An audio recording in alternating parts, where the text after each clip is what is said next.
Gumawa ako ng akyatan ng aking sigarilyas kasi tumubo na. Ayan na oh. Malaki na yung aking sigarilyas. Ayan. Yan po ay sigarilyas at yun pa yung isa oh, tumutubo pa. Ayan. Yan, tumutubo. Ayan. Oh, oh. So, gumawa na ako ng balag niya. Yan si aakyat. Ayan. Tapos, tumubo na rin yung aking ampalaya. Ayan. Nilagyan ko na rin siya ng kanyang aakyatan. Hindi ko lang binidyohan yung paano ko kinuha yung sanga ng ipil-ipil na yan kasi napakainit. Tapos, ayan, yung aking sili. Ayan, meron ng bunga. So, ayan, malapit na naman ako makaani ng aking mga tanim. Ayan, naubos na po yung aming first batch na pichay. So, ayan, nagpunla na naman yung aking bunsong anak. Ayan, pwede na namin yan ilipat sa mga pot namin. Ayan po. Ayun, may tinanim ako doon, oh. Ayan. Pinayungan ko siya ng tiles. Dalawa yan, ayun pa, oh. Oh. Pinayungan ko ng tiles para hindi malaya. At meron pang isa dito, ayan, oh. Para in case na maharbis ito, kinakain ito ng hindi uod ang kumakain ito. Yung gagamba na mahaba ang puwit, yun yung kumakain dito. Oh, nagtaka nga ako kumakain din pala ng gulay yung gagamba na mahaba ang puwit. Sabi ko ganun pala yun. Kumakain din pala sila ng mga gulay. Ayan oh. May damo pa. Galing natin yung damo.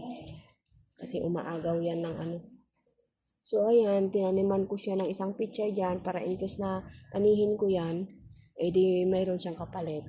So ayan, yung mga sili ko ay namumulaklak na. Kanina, may mga aphids na naman, hinugasan ko sila ng pinaglabhan ko na Clorox, sabon na panlaba, at may kasamang dishwashing plate. Ayan.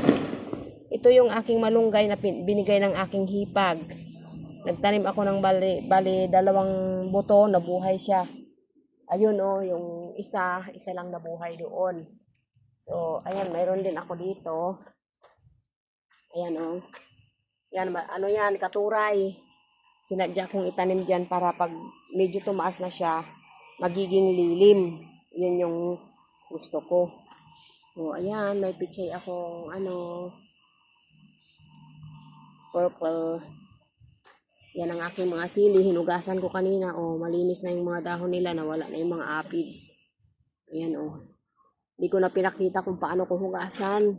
Kasi ang init-init. Hindi kasi ako makatiis na tumingin nga. Nagkukuluntoy yung mga dahon. Ayan oh. Hinugasan ko. Oh, yan oh. Oh, nawala na. Hinugasan ko ng Clorox. At saka powder na sabon. Tapos nilagyan ko ng kunting dishwashing plate. Tapos mantika. Ayan oh, may bunga na siya. Diba? Meron pa dito. Asa na ba yun? Meron pang isang malaki na bunga. Saan na ba yun? Nakita ako dito kanina. Medyo malaki na yung bunga niya. Ayan, namumulaklak na sila oh. Ayan, magiging bunga na rin yan. Saan na binakita ko dito kanina? Na bunga. Meron ako nakita dito, medyo malaki na yung bunga eh. Pinadahan-dahan ko ngayon kaya baka matanggal. Hindi ko na tuloy makita na sana kaya yun. Ayun. Ay, wala pala. Ewan ko na duling na. Ayun. Ayun pala. Oh, ayun. Oh, diba? Ayan. May bunga na siya. Ano yan? Bell pepper. Tapos yun, yung kalkalunay ko or wild spinach, pinapatuyo ko na lang para kunin ko yung buto ng bulaklak niya. Ayan. Sinama ko dyan sa, hindi ko alam kung anong tawag dito kasi may siya eh, may tinik. Bigay yan ng pamangkin ko. Yan, hindi ko alam kung ano yan. Suha ba yan or kalamansi ba yan? Ito naman, namatay na siya dati. Buti na lang nabuhay ulit. Kasi, kinain nga ng uod. So, ngayon, Ito yung kinain ng mga uod dati. Oh, ngayon, oh, magbubunga na siya. Oh, yan, oh. Diba? Nag-survive siya.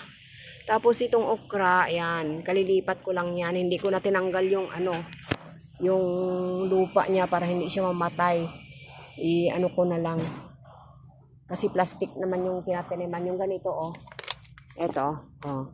Diba? Kukunin mo na lang, ganun mo lang, sasaluhin mo lang yung tanim. Hindi na matatanggal yung lupa. So, hindi siya mamamatay kasi hindi nagalaw yung ugat niya. So, ayan, may luya ako dyan. Nilagay ko dito sa lilim kasi namamatay sa sobrang init. Andun kasi yun sa, ano eh, dati nandun sila sa gilid ng kalsada dun sa tawid. So, nilagay ko dito sa looban, dito sa lilim ng bahay para hindi mamatay. Yan.